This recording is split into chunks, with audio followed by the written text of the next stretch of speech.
हमको लगता है कि 1 घंटा हिलेगा भी नहीं, और हिलेगा तो हिलेगा, हमको क्या लेगा, हम तो कहते हैं हिलिए जाइए ताकि हम भी हिल जाए।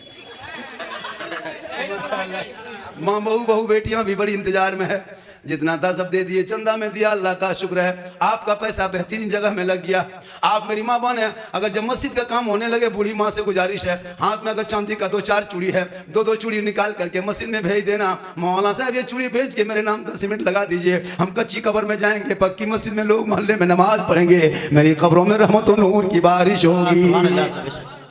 इसलिए मेरी माँ बहन है, ये जो जेवर, जितना सोना चांदी गहना जेवर रखे हो, तुम्हारी बहू बेटी बाद में नहलाएगी, पहले हाथ से जेवर खोल लेगी तब नहलाएगी। इसलिए मरने से पहले अपने हाथों से दे लिया करो, और जब अपने हाथों से दोगे तो ये मरने के बाद भी काम आएगा। और अपने बाल बच्चों से मोहब्बत करो, उनको दीनी तालीम दे दो, ताकि तेरा बेटा आवारा के तरह गली में बैठ के पबजी फ्री फायर लूडो नहीं खेलेगा, बल्कि कुरान मुकद्दस की